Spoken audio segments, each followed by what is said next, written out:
कंटापड़ा block रे अनुष्ठित है नवम पंचायत समिति बैठक। आज कंटापड़ा ब्लॉक परिसर रे नवमतम पंचायत समिति बैठक अनुष्ठित होईछि। उक्त बैठक रे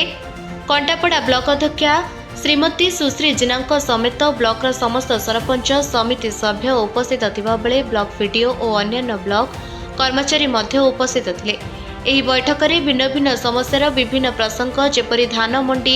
खोला हेबारे विलंब, शिक्षा एवं स्वास्थ्य व्यवस्थार उन्नतीकरण, रास्ताघाटर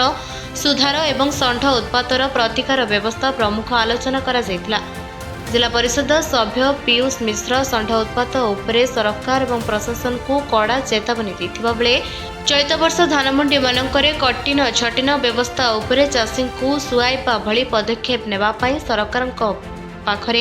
दाबी मध्य करथिले। आज कंटापड़ा पंचायत समिति नवम साधारण बैठक तेणु आमर एजेंडा थिला आमर खाउटी सामग्री उपर आलोचना थिला,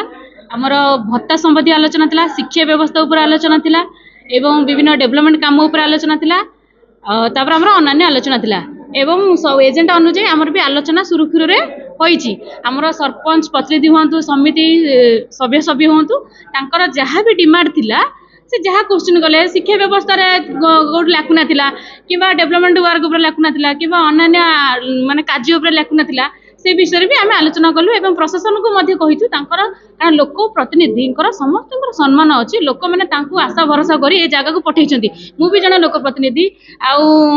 सेमाने भी लोक प्रतिनिधि लोक को प्रतिश्रुति देइछंती किछि करिया पे, तेणु करी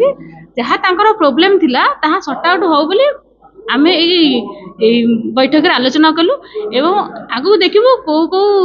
क्षेत्र रे तांकर प्रोब्लेम रही से आनी वीडियो को कहतु कि मते कहतु कि डिपार्टमेंट कहतु आ डिपार्टमेंट को आमे परामर्श देतु सॉर्ट आउट करिया पे। हाँ निश्चित आम ए विषय में जिते आम जन पीएस मेम्बर पचारे आम एमआई उत्तर देते ये कथाटे तो आपण मैंने जानते तार गाइडलाइन कौन अच्छी कटनी चटनी उपर भी जहाँ गाइडलाइन अच्छी जे जमी धानर मॉइस्चराइज रोचे केते परसेंट रहिले धानटा आमर उठी पार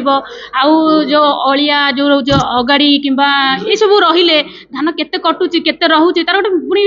मेसीन भी बाहरी से कथा भी से प्रांजल भाव में भी आलोचना करदी जो कटनी छटनी कथा उठुचे से डिपार्टमेंट को जनातु वीडियो भी रोचे आमर डीपीओ रोचे समस्त रोचे आलोचना कले डिपार्टमेंट सहित जो देखुं चाषीटी हैरान होती आम भी चाहूँ मीडिया भाई मान मीडिया भाई जरिया आम भी कहूँ जो लोकर साधारण लोकटे मुह खोली पारना आपण मानक से कहूँ आपण मानक आम भी कोऑपरेट करुचे यार निश्चित सॉर्ट आउट हो चाषीटी उपकृत हो निश्चिंत कारण धान अमल हेले आम भी चाषी घर परिवार झील आम भी अनुभव करुचे विलंब होईची आम भी यही मीडिया भाई माध्यम आम भी अनुरोध कर सरकार को जिते शीघ्र हम आमर मंडी खोलिया चाषी मानकर केमती धान उठिबो। शुणु यही बैठक रे भी मीडिया भाई माने भी थिले आपण माने भी थिले आपण मानक सम्मुख रे भी आलोचना हेची मु लुचिले किछि होबनी आलोचना हेची कथा उठिले सरपंच आमर प्रतिनिधि जे थिले गोविंदपुर से उठिले कि प्रोसीजर हिसाब रे एमएलए को प्रतिनिधि के देई परिबेने बोली कथा आलोचना हैला वीडियो मध्ये तार भी उत्तर देइछंती आ मु भी उत्तर दउची देखंतु विधेयक जेहेतु हम ऊपर से माने सी कोन पे माने देले कोने सी जानिथिबे तांको प्रश्न कले सी कहिबे आ मु तो जानिछि मु तो केबे देखिनी आ विधेयक से तांकर उत्तर रखिबे कारण सी देइछंती ना प्रोसीजर हिसाब रे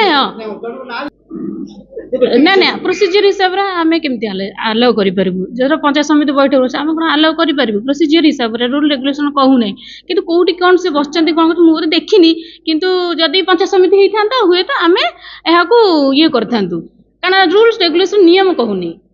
निश्चिंत लोक प्रतिनिधि माने बसिबार निश्चिंत ये अछि सबको आमे कहिछु इन्फॉर्म करैछु से तांकर जेहेतु मुख्यमंत्री प्रोग्राम थिला बोली तातिरे भी जणैछंती से आसी पालेनी। न्यायालय तुषार नायकों रिपोर्ट निरपेक्ष न्यूज।